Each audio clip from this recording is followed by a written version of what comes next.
Hi students, welcome to our channel Eco Shala. Our mission to educate the nation. Eco Shala is associated with VR Academy. 27th of मार्च को TY-BCom का semester 6 का economics का paper है और economics के paper को छुट्टी ना होने की वजह से बच्चों की दिल की धड़कनें क्या है, तेज हो गई है। अब अकाउंट्स का कैसा, हम बैठ के सॉल्व करते हैं, होमवर्क दिया जाता है उसे सॉल्व करते हैं तो थोड़ा बहुत उसकी पढ़ाई हो जाती है।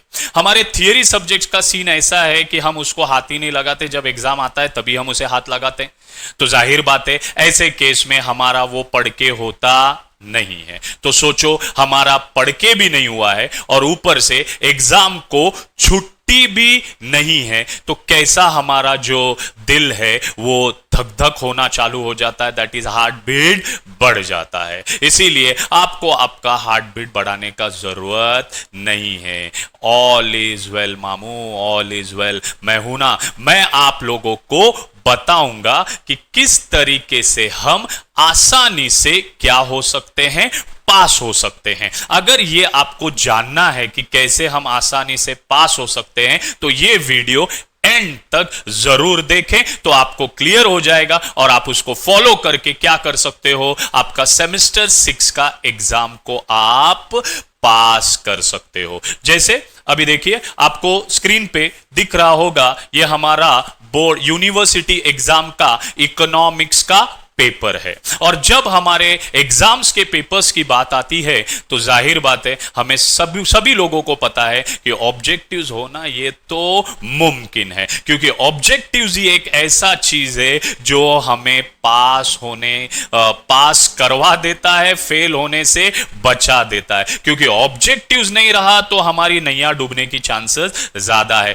ऑब्जेक्टिव ही एक ऐसा है जो डूबती नैया को जो है किनारे लगा देती है। यस, इसीलिए देखिए हमारे यूनिवर्सिटी एग्जाम में भी पैटर्न में हमें ऑब्जेक्टिव्स है, वो भी कितने मार्क्स के, 20 मार्क्स के, जिसमें ऑब्जेक्टिव्स में सबसे पहला जो है हमारा question number 1A। Okay, question number 1A क्या है, choose the correct answer and rewrite the statement. कितना, एनी 10 लिखना है, हमें दिया होगा 12 और उसमें से हमें लिखना है एनी 10 और कितने मार्क्स के लिए है वो, 10 मार्क्स के लिए। हाँ, जाहिर बात है हम ऑब्जेक्टिव्स को देख के काफी एक्साइटेड होते हैं, एनी 10 बोला है हम पूरे 12 के 12 लिख के आते हैं। बट ध्यान रखिए हमें यहां पर 10 मार्क पूरा कमाना है। एक और इंपॉर्टेंट चीज, क्वेश्चन लिखा है choose the correct answer and rewrite the what statement. तो याद रखना ऑब्जेक्टिव्स में, दैट इज ये जो आपको ऑब्जेक्टिव दिख रहा है, इसमें सिर्फ आप आंसर नहीं लिखोगे, क्वेश्चन विथ आंसर लिखना है। समझा क्या आपको? आप सिर्फ आंसर जैसे फर्स्ट आंसर सेकंड आंसर ऐसा नहीं लिखना है, आपको स्टेटमेंट भी लिखना है। जैसे आपको दिख रहा है यहां पे पहला objective MCQ, international trade will not take place under equal cost difference. मतलब ऐसा आपको क्वेश्चन के साथ आंसर को लिखना है, क्योंकि क्वेश्चन में बोला है रीराइट द स्टेटमेंट, मतलब सिर्फ आंसर नहीं लिखना है, क्वेश्चन और आंसर, फिर उसको आंसर लिखकर अंडरलाइन करना है। ओके, तो ये है हमारा एमसीक्यू क्वेश्चन नंबर 1A। फिर हमारे पास दूसरा ऑब्जेक्टिव होता है ट्रू और फॉल्स। ओके, ट्रू और फॉल्स।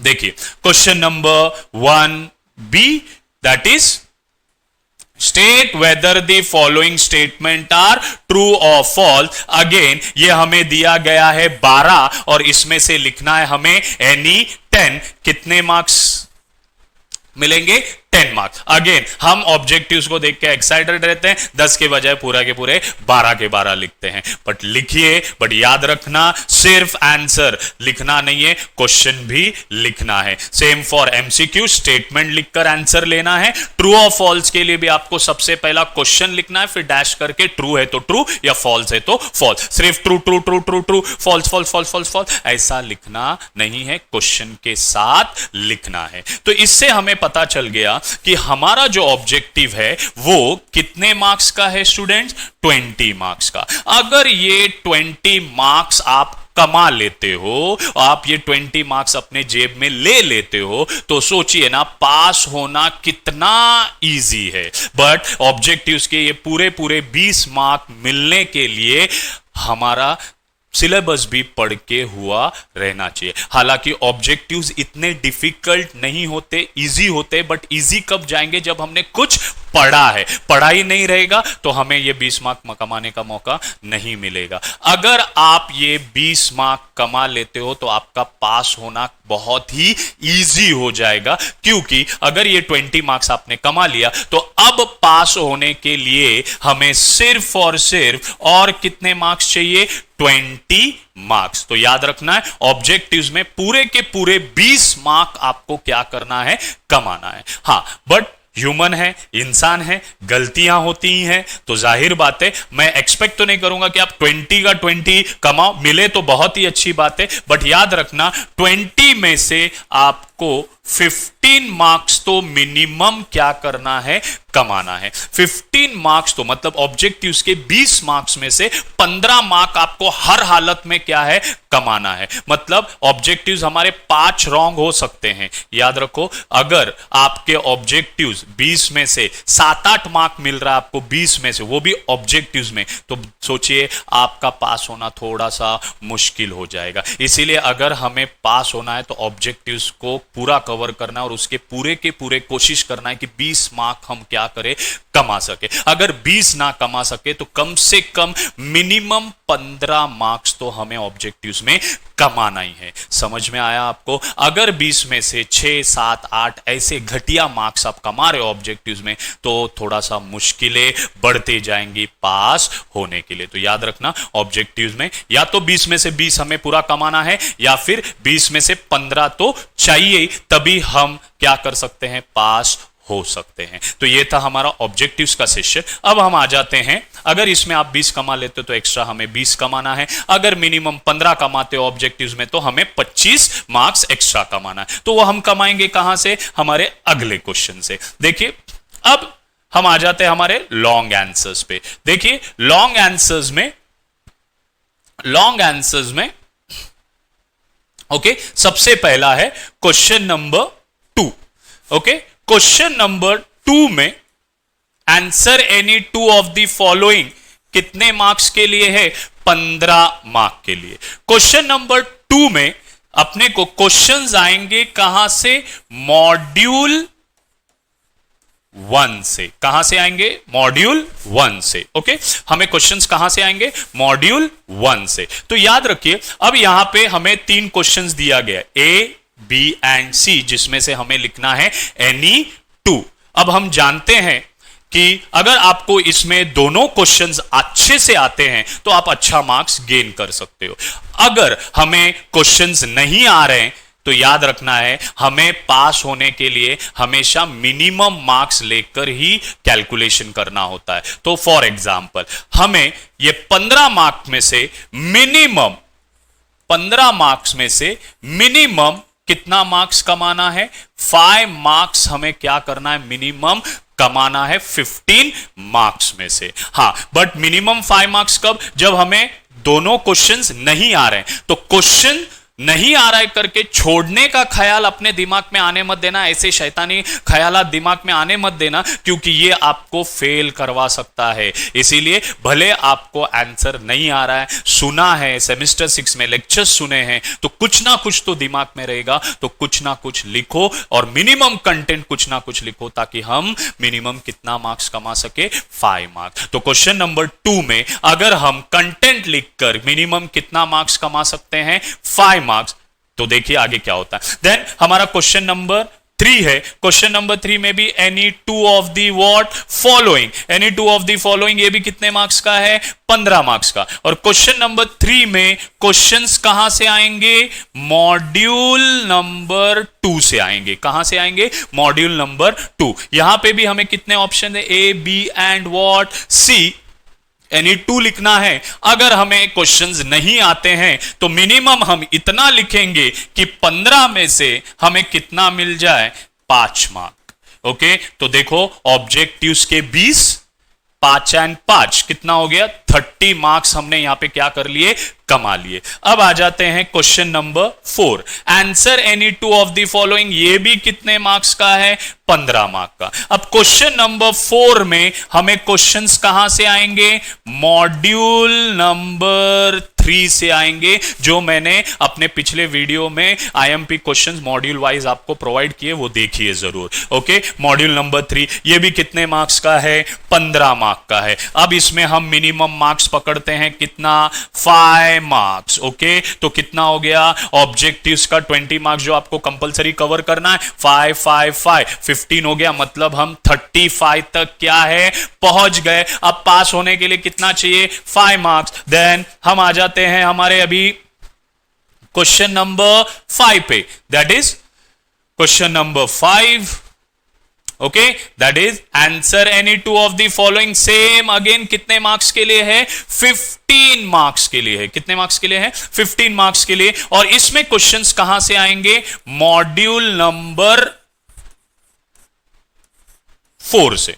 कहां से आएंगे, मॉड्यूल नंबर 4 से आएंगे। 15 मार्क का है, इसमें भी मिनिमम हमें कितना कमाना है, 5 मार्क्स, मिनिमम 5 मार्क्स। अगर हम ये कमा लेते तो हम पहुंच गए किधर, 40 मार्क्स। और 40 मार्क्स मतलब क्या हो गया, हम पास हो गए। बट यहां पे क्वेश्चन नंबर 5 पे एंड नहीं हुआ है, क्योंकि हमारे पास यहां पे क्वेश्चन नंबर 6 है, और right short notes on any 4 of the following, जो कितने मार्क्स के लिए है, 20 मार्क्स के लिए। तो शॉर्ट नोट्स में याद रखना है, मिनिमम हमें 10 मार्क्स क्या करना है, कमाना है, चारों क्वेश्चन को अटेम्प्ट करके, क्योंकि एनी 4 बोला है। तो सोचो ना, 40 वहां पे मिल गए, शॉर्ट नोट्स के 10, तो टोटल कितने हो गए, 50 मार्क्स। टोटल कितने हो गए, 50 मार्क्स। तो सोचो ना, पासिंग 40 है, मिल कितने रहे, 50 मार्क्स। समझ में आ रहा है? तो इतना इजी है यार पास होने का, तो टेंशन लेने का जरूरत नहीं है। तो पास होने के लिए सबसे पहला फंडा याद रखना है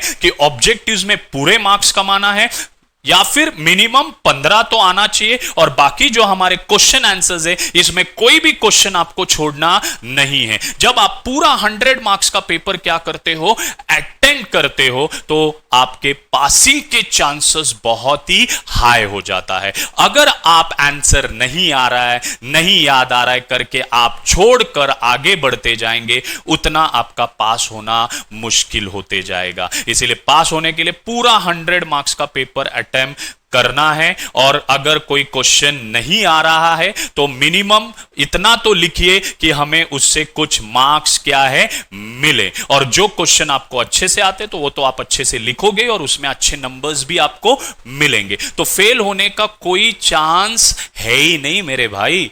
क्यों? क्योंकि पूरा पेपर अटेम्प्ट करो, पास हो जाओ। और मैंने अभी बताया आपको मिनिमम कितना मार्क्स आना चाहिए अपने को हर क्वेश्चन में। तो अगर उतना आप लिखकर कमाते हो तो आप फेल नहीं होंगे। ओके, ठीक है। मैं इसको वापस आपको क्या कर रहा हूं, रिवाइव करके दे रहा हूं। देखिए, सबसे पहला मैंने आपको बताया, ओके सॉरी, सबसे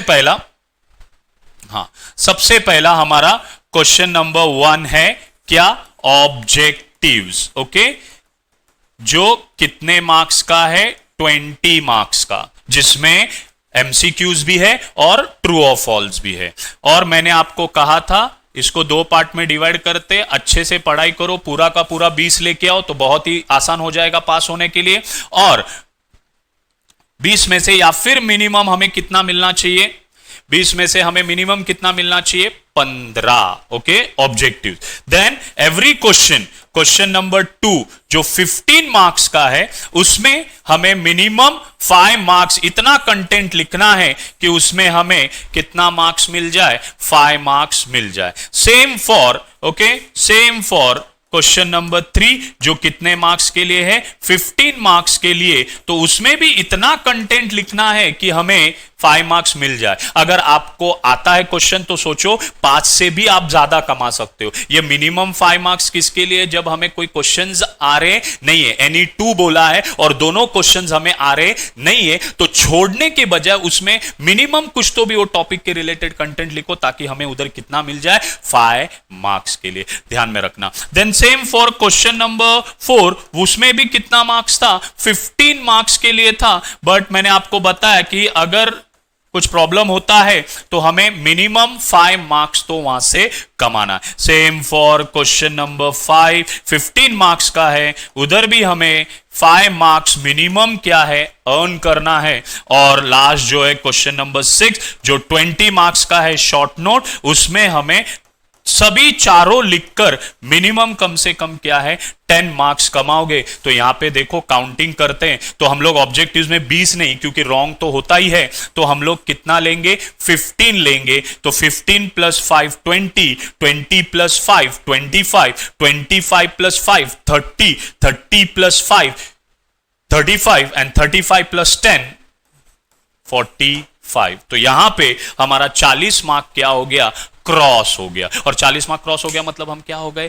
पास हो गए। तो याद रखो, पूरा पेपर अच्छे से लिखना है, 100% लिखना है। कोई क्वेश्चन छोड़ने के बारे में सोचना मत। ये अगर ख्याल आता है तो ये शैतानी ख्याल को दूर कर देना। आपको एक ही चीज रखना है, मुझे पूरा 100 मार्क्स का पेपर कंप्लीट करना है। समझा? और अगर आपको आंसर्स अच्छे से आते तो आप अच्छे से लिखोगे तो आपको 5 मार्क्स से ज्यादा ही मिलेगा, उससे कम तो नहीं मिले। ये जो मैंने मिनिमम मार्क्स जो है पकड़े हैं, ये पास होने के लिए जब आप कुछ लिखोगे। समझा? ब्लैंक पेपर पे कोई भी मार्क्स देता नहीं है। मार्क्स मिलेगा कब मिलेगा? जब पेपर में कुछ लिखा होगा। देखिए दोस्तों, सेमेस्टर 6 हमारे लिए काफी इंपॉर्टेंट सेमेस्टर होता है, क्योंकि हमें हर सेमेस्टर में फेल होने पर चांस मिलता है री एग्जाम का। सेमेस्टर 6 में भी आपको री एग्जाम का चांस मिल जाएगा, बट लेकिन हमारा इसमें पूरा साल जो है बर्बाद हो जाएगा। तो सेमेस्टर 6 अगर आप फेल हो जाते हो तो इसका एग्जाम होगा, री एग्जाम अक्टूबर में होगा। तो अक्टूबर में जब आप दोगे इसका री एग्जाम, ठीक है, इसका जब री एग्जाम दोगे तब तक वैकेंसीज चला जाएगा। आपको कुछ एमबीए करना है, कुछ अदर कोर्सेज करना है, इसके भी एडमिशंस निकल जाएंगे। तो साल भर अपने को क्या करना पड़ेगा? घर पे ऐसे ही बैठना पड़ेगा। तो हमारा साल पूरा बर्बाद हो जाएगा। इसीलिए याद रखना, सेमेस्टर 6 में हमें फेल नहीं होना है। ये टेक्निक को यूज करो और इस चीज को फॉलो करो, तो आप आसानी से सेमेस्टर 6 क्या कर सकते हो? क्लियर कर सकते हो। ओके? और मैंने आईएमपी क्वेश्चंस अपने पिछले वीडियोस में शेयर किया था, और मैंने मॉड्यूल वाइज भी बताया कि question number 2, question number 3, question number 4, question number 5 ये कहां से कौन से मॉड्यूल से आते हैं। और क्वेश्चन नंबर 6 जो है हमारा, इधर कहीं से भी क्वेश्चन जो है कोई भी मॉड्यूल से आ सकता है। तो ये चीज को फॉलो करो, ऑब्जेक्टिव्स में पूरे मार्क्स लाने की कोशिश करो। अगर ऑब्जेक्टिव्स में पूरे मार्क्स नहीं आते तो कम से कम 15 मार्क्स तो भी वहां से कमाने की कोशिश करो, क्योंकि ऑब्जेक्टिव्स ही है जो आपकी डूबती नैया को क्या करेगा? किनारे लगाएगा। ओके? तो अगर वीडियो पसंद आया है तो लाइक कीजिए, अपने दोस्तों के साथ शेयर कीजिए ताकि उनकी भी मदद हो जाए, और कमेंट कीजिए कैसा लगा वीडियो, और साथ ही साथ हमारे चैनल को सब्सक्राइब करें और बेल आइकन को दबाएं। Thank you very much students.